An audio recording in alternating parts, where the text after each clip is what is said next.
You're listening to Reality Derby, a Gold Derby podcast hosted by Marcus James Dixon and Denton Davidson.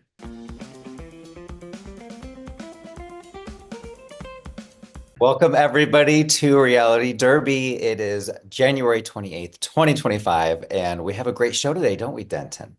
We do. We have two guests. We'll be talking with Whit Thomas, who came in fourth place on Hell's Kitchen, and she's not happy about it. And then we'll check in with Nikki Garcia, the most recent banished player from the Traitors, season 3. I mean, I wouldn't be happy either if I made it all the way to fourth place and then I get right at the end. And we will also be talking about RuPaul's Drag Race, the fourth episode, Bitch, I'm a Drag Queen, which aired last week. So busy show today, huh? Yes, it is. So let's get right into it. And here's Whit from Hell's Kitchen. Whit Thomas, you walked out of Hell's Kitchen pretty hot in fourth place. You didn't think it was your time to go. Talk about that moment when you realized you weren't moving on in the competition. It was definitely disappointing. I felt like I deserved to be there. I feel like I did everything I needed to do in every challenge, every service. So, I didn't feel like it was my time to go. I definitely felt like others should have went before me. People tried to quit. Uh, People didn't, they lost in challenges. They didn't form in service. But I feel like I was on it the entire season. So I feel like it was a bad decision. You were. I think every challenge you scored a point. I mean, you were pretty Yeah. consistent throughout the competition. Did you wish you had that moment where Gordon let you yell at him? Like, did you wish you had that moment back? Would you have some more words the next time? Nah, I definitely wouldn't. And that moment, he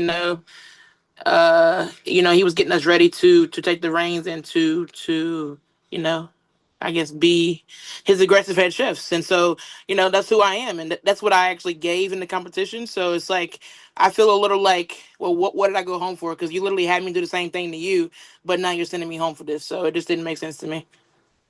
Yeah, it was a tough day. So in the kitchen, I mean, everything got messed up, and you were like, "Where's the effing pancetta?"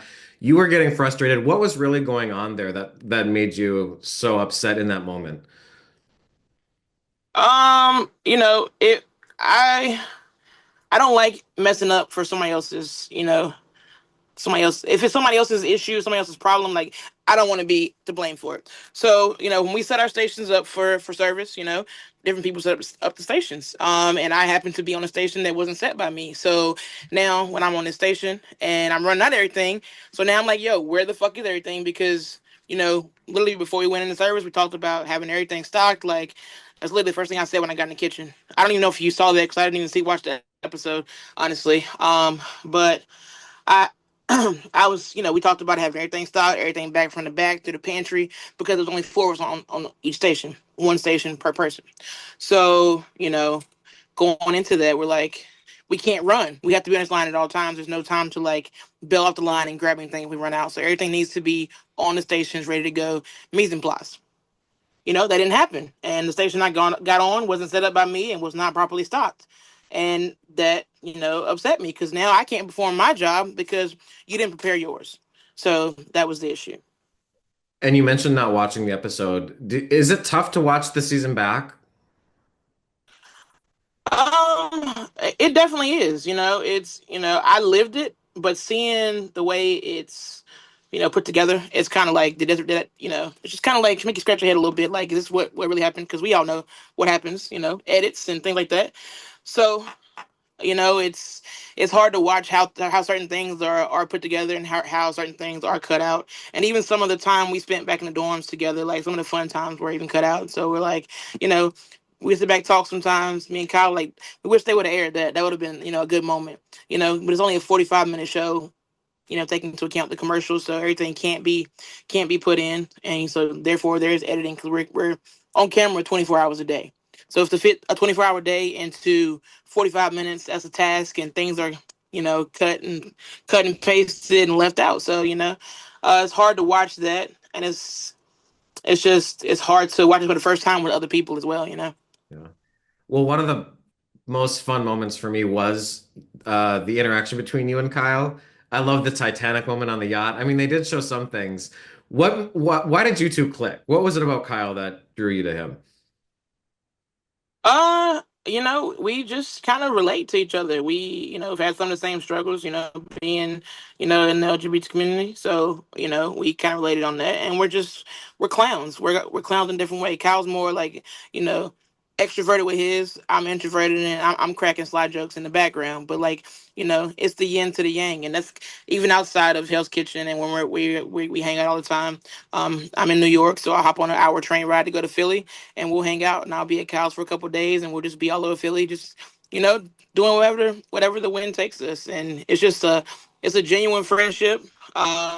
So yeah, it just and things that are genuine just kind of happen, and it just happened. Like we started talking in the house, and then we continued to talk more and more. We were in the house, and me and Kyle would steal away moments, and just kind of hang out.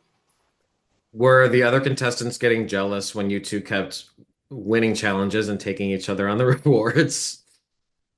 Uh, yeah, I think that they definitely got jealous about the shopping spree for sure because everybody wanted that. But I couldn't go without my fellow homo. What was it like the first time you walked into the Hell's Kitchen set? Was that kind of a surreal moment for you? It was definitely surreal. I never thought I'd be there. Honestly, this whole experience is kind of surreal, even from the start. Cause I didn't apply. They found me on Instagram, producer, and kind of like, would you be interested? I'm like, why not? So going through the casting process and even my first day there, being fitted for the chef coat, and I'm like, is this real? Like this can't be real because like going through it, you hear the possibility of alternates. It's like, no, I'm an alternate. I'm not alternate. But then like when we're on the set and it's like this is go time, and when I got on that boat, I'm like, no, I'm one of the contestants. Like this is it's game time. So, from then on, I had my battle face on, and I'm ready to take on everybody that was there. Are you like a reality TV junkie? Have you watched any other shows, or was this totally a new experience? I actually watched Hell's Kitchen. Growing up, definitely watched that. I was a fan of Food Network growing up, so I've constantly watched food reality shows. I actually did beat Bobby Flay a couple of years ago, so I'm familiar. So it was definitely kind of a full circle moment, and I was actually going through my Instagram. Couple days ago, and when my restaurant in Atlanta closed, I had one of my friends commented and was like, "I'll see you on Hell's Kitchen one day," and that was like literally 100 weeks, and I'm on Hell's Kitchen. I was like, "Wow, like that is kind of full circle." What was it like meeting Gordon and working for him for that time period? It was the ultimate test. He's probably the most prolific chef in modern times. I think everybody knows who Gordon Ramsay is. So you know, it was what you would expect. You wouldn't expect a lot of FaceTime with him because of who he is, and we didn't get a lot of FaceTime, but it was an experience, and he definitely is the Gordon you see on TV. Service is real. He definitely rides us like he does, and but he wants to push us, and that's what he did. And you mentioned this, we don't get to see a lot of what goes on in the dorms. What was that like living with all these other grown adults in that space? What was the most difficult part about that? The bathroom. That was the worst part. The bathroom was absolutely horrible. It's worse than a college bathroom. We had two stalls and three showers for 18 people in the house. So trying to navigate that in the mornings and trying to navigate the after service and after challenges, especially like after the blind taste when everybody's sticky. Good thing I didn't get sticky, but like trying to rotate in and out of showers, that was definitely an experience. But a positive note about the bathroom, that's where me and Kyle did a lot of our talking was in the bathrooms in the two stalls. We sit side by side and we, kind of talk our little junk. How do you think Hell's Kitchen has impacted your career? And where do you go from here? What are your goals? And has this helped you at all? Um, so where do I go from Hell's Kitchen? I'm trying to figure that out right now. Life after Hell's Kitchen, it's been fun. It's been an adventure. I've been, getting a couple more bookings than I had before. Most more people know my face. Like I get stopped often in public. Like, are you? I'm like, yeah. It's me. Like I get stared at on the subway. I had one guy nearly stared at me for like 10 stops, and I'm like, "What's up, man?" Like after that, I'm like, "What's up?" He's like, "Are you from TV?" I'm like, "Yeah, I was on Hell's Kitchen," and we talked about it for a little bit. So people do recognize you a little more. So that's a good side, but the bad side is there are trolls out there, and they suck. People fucking suck. So that's the downside. I have been trolled from the day I was announced to be on the cast until the day I got eliminated, and now it's intensified. So Despite the trolling, I mean, would you do more TV? I mean, you're good TV, Win. I mean, would you do more cooking television?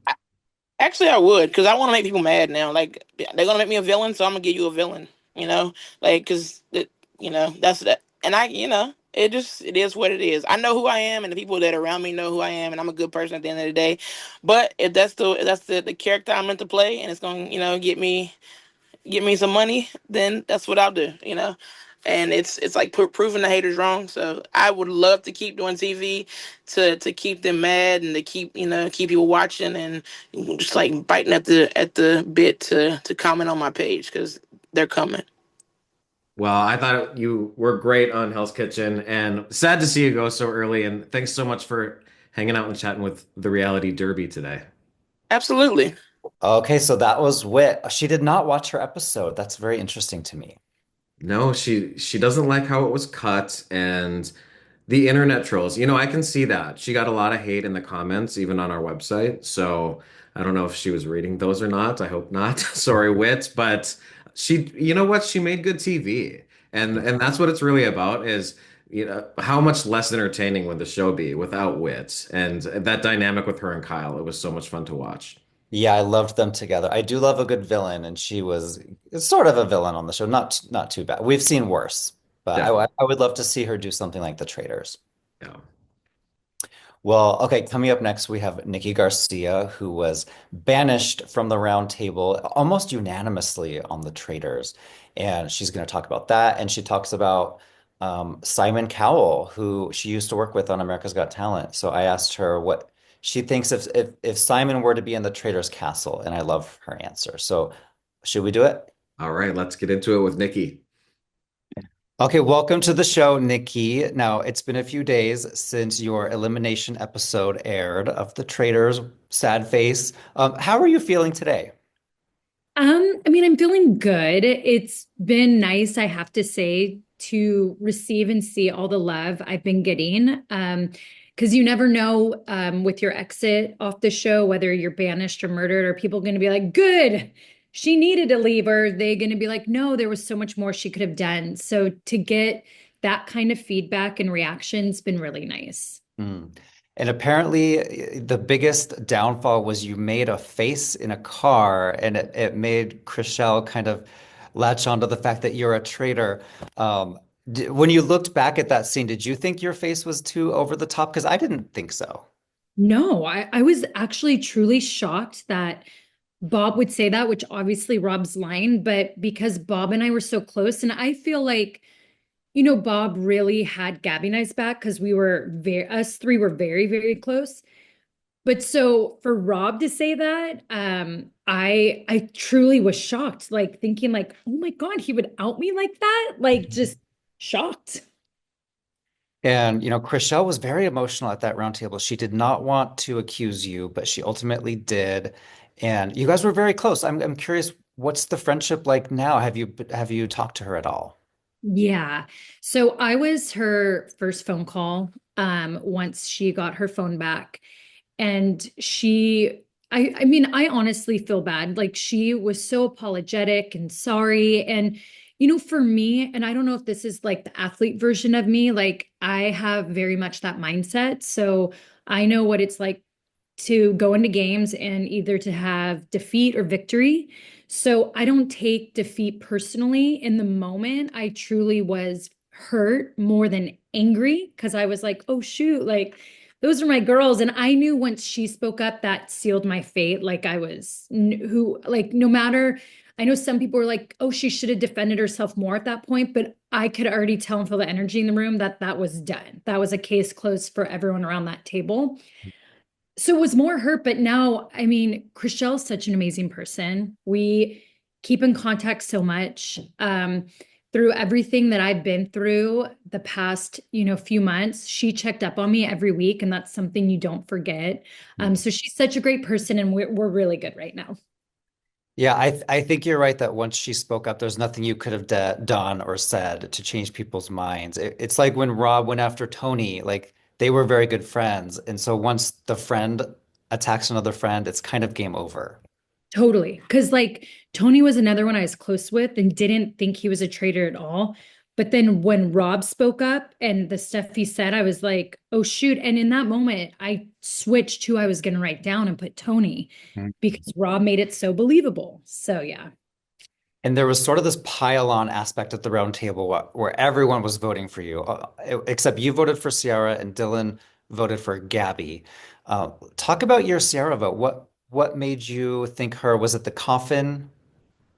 Yeah, and you know what? When like it's funny because they do checkups on you because they know like this game, every day you will think about if I did this or I knew this or if you just have all these what ifs.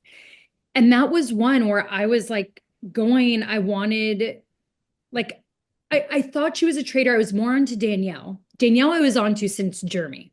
Mhm. But I started to believe maybe this coffin theory and thinking myself, like, I know I'm a faithful. Her, I was always back and forth with. Her speech in the coffin made me be like, well, that sounds comfortable. And then I thought maybe they would have to put a traitor in there. Maybe that was their logic. Mhm. So she was one of the options. And then kind of how she started to get towards me, I was like, is this like a traitor trying to take out a faithful because she knows I'm a faithful? So I did have those suspicions, and it sucked that it got so heated with us. But obviously, I'm wrong. So I was wrong. They were all Oh, more wrong. right. What is it like watching the show and seeing you accuse someone of being a traitor when now you know they're not? Oh, Is it's so frustrating because you think where you put so much of your energy, and I'm like, I wish I could have just been like, Sierra, not now. Let's all focus on Danielle, please. Like, because I think on that round table that night, if Gabby or anyone who was on to Danielle just spoke up, I think then a lot of us would be like, yeah, why are we fighting? Wait, that was weird. You didn't want a shield. And that was weird. This, then everyone would have started to say their stuff. And I think Danielle would have went home. So it's frustrating when you watch because you're like, oh my gosh, I wasted so much energy on her. And we both were faithful. So it's Mhm. hard. And okay, let's talk about the Bambi Alliance. You all were just so friendly on the show. How did it come together and who named it the Bambis?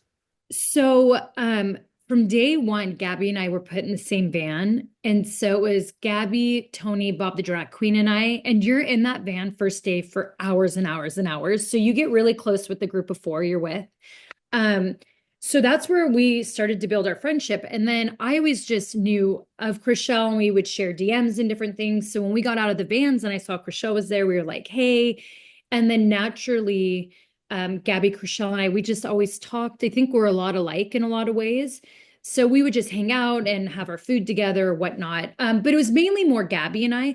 But what's funny is in the beginning, the Bambis were actually I was like, when Gabby said she named us, I'm like, I believe the Traitors actually named us the Bambis, and it was us three and Sierra. Because Sierra hung out with us a lot in the beginning, and then she started to go more with Bob Harper and Dolores. So it was actually the four of us, because I remember we all were going to go take a picture out front of the castle. I was like, we need our own Spice Girls photo. So when Gabby said she named us, I'm like, no, I think they named us the Bambis because we all were naturally hanging out and forming a natural alliance. Mhm. And so that's kind of where it came from. And what was it like being in that coffin? And how well could you hear the footsteps and the voices around you? So the coffin was scary and it was so cold that night and dark. And it was just, I was like, ew, this is so eerie and creepy. But I could hear the footsteps and they were super light. So it makes me laugh when I say Bob, the drag queen. But obviously, Bob's a performer. So, he's not going to come stomping in. But I just remember I could hear them. And then I knew it was Jeremy the minute they did the nail in the coffin. I was like so gutted and sad. I really at that point was getting close with Jeremy, and we were both very like-minded. And obviously, us talking too much in front of Bob is what, kind of started our fate on leaving the show early. But that was a really hard night, really hard night. Did you have fun doing those missions? Some of them looked pretty tough. Did you have a favorite mission? I loved the ship one because it was like the first mission Yeah. and we had to get on the same page. Everyone was involved. So I really loved that one. The having to take the heads or the body parts, whatever they were, up that hill, that was so hard. That one was really hard. And obviously for me, like I still like physicality. So it doesn't bother me too much. When it came to the riddles, I could guess a riddle maybe 20 minutes after, but I can't tell you a riddle in like a second. Not for Yeah. a competition. I'm like, oh, couldn't we just do arm wrestling or something? And I remember you and Tony were kind of bullied into going first in that clown one, right? Yes. Did that make you mad? Yeah, you know what? At that point, I'll admit, I just felt really bad for Tony because I was like, I kind of felt like he was attacked in like an unfair situation. I don't know. I remember thinking like, oh, why is everyone coming after him so hard? And it obviously sucks in those type of games when you go first because you get the feel the more people go through. Hmm. So I knew we were screwed. No shields. If you could go back and do anything over again, any strategy or anything like that, what do you think that would be? What would you change?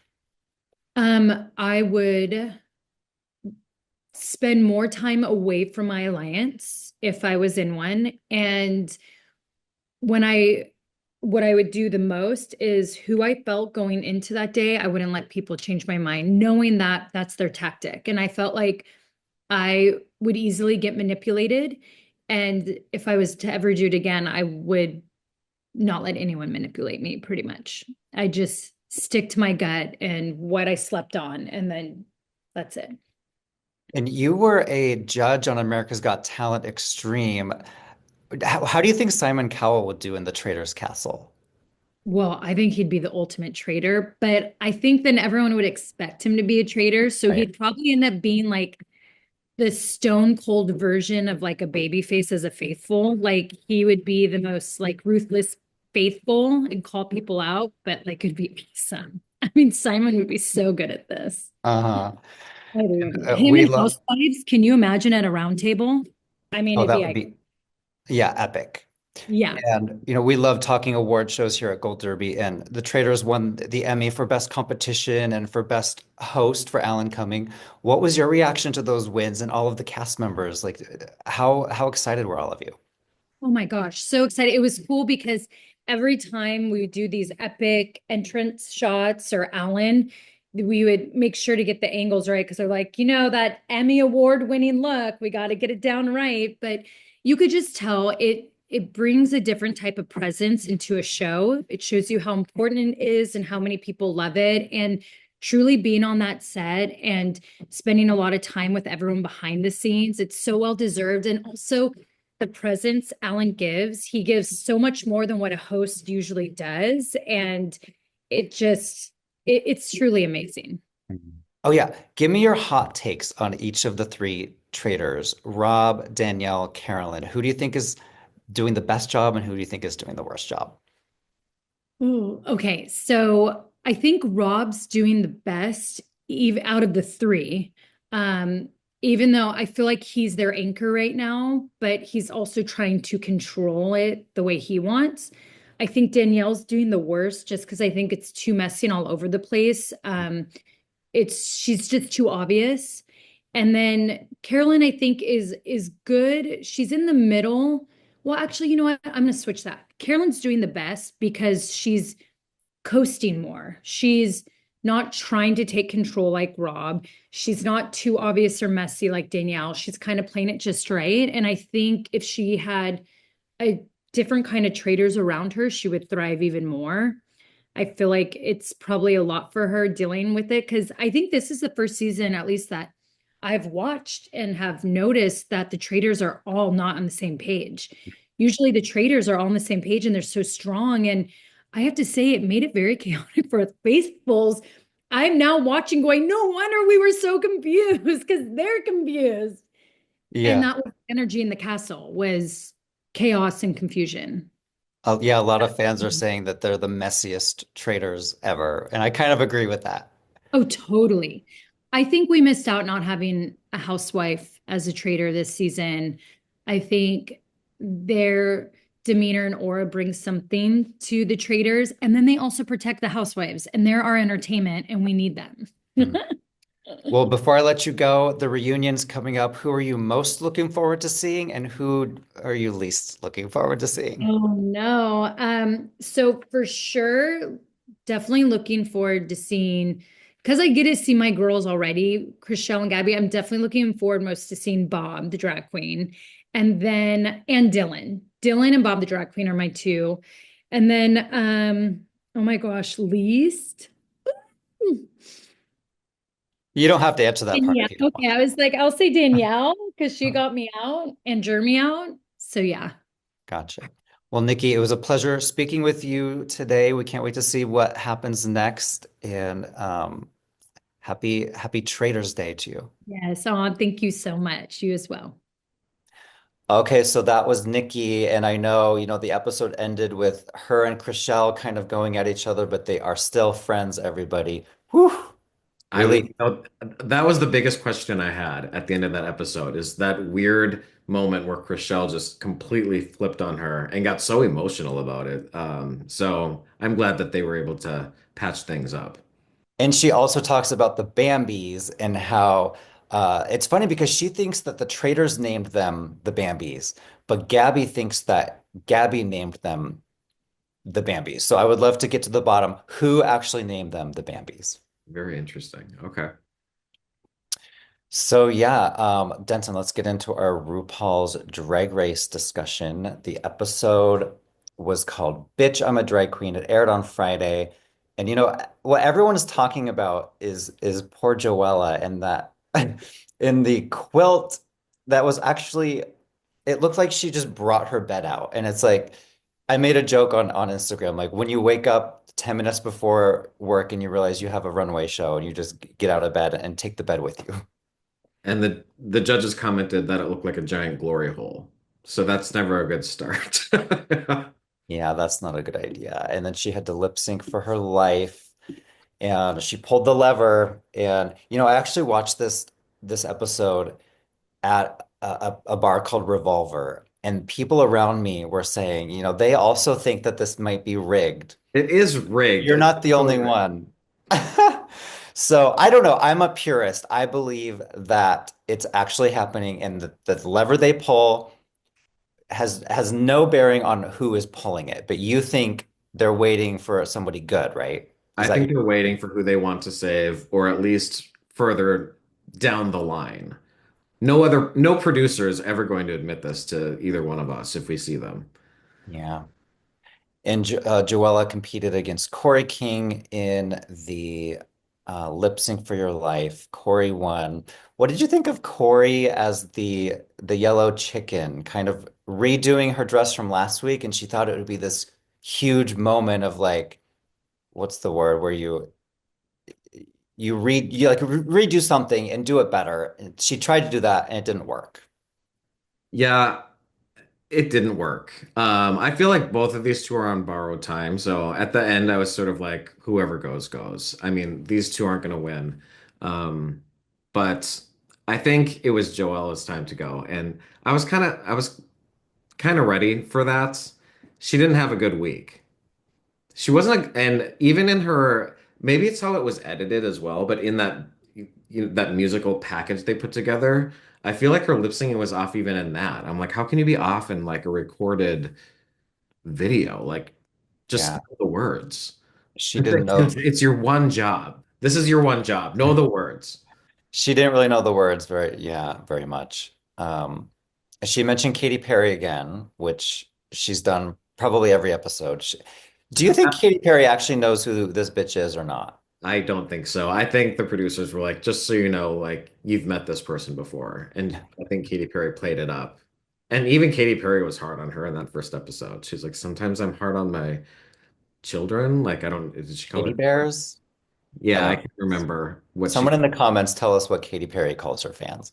but I don't know that Katy really remembers that. And if she does, great. But Mm, it wasn't a good week for Joella you- or the Katy Perry fans. yeah. And your favorite queen was Anya Nerve from going back to like the first week. She's my Is favorite, she still your favorite? and she's holding strong, and they sort of hate on her. Like they feel like they're above her, so she's Mhm. this underdog. She has this underdog story going for her. I think she's gonna go all the way to the end. Yeah, and RuPaul clearly loves her. She won the challenge. She took home a $5,000 cash prize. And then my favorite, Susie Toot, she was in the top three. So I was rooting for her to win, but maybe next week, Susie. Susie's consistent as well. I think she'll make it pretty far. Yes. Overall, the episode was kind of just like ho-hum. Nothing else really stuck out to me. No. But yeah, if anyone in the comments wants to talk more about RuPaul's Drag Race, just leave a comment and maybe we're forgetting a big, was there any big fights or anything that happened? I don't think so. It was kind of just like a No, it was pretty run of the mill. and Average next, episode, forgettable. We won't remember this at the end of the season. but we will remember Joella's quilt with the glory hole quilt. I R.I.P. think I think it's one of the bottom five looks of all time, but in a good way. Like I can That's already, memorable. yeah, people are already going to be dressing up like this as Joella in the quilt as soon as like next drag con. Your next appearance at Revolver, that's what you're going to be wearing. Yeah. And then next week's episode, or I guess this week's episode is RDR Live, where they do the Saturday Night Live sketches. That's always one of my favorites. I prefer the acting challenges as opposed to this week, which was a like a singing Oh, type challenge. there was a little bit of acting. Yeah. There were some funny moments, but I agree. I like the acting. I mean, Crystal Envy rolling around as a tumbleweed behind them. That was perfection. We love that. All right, everyone. Thank you for watching this episode of Reality Derby, and we will see you for the next one.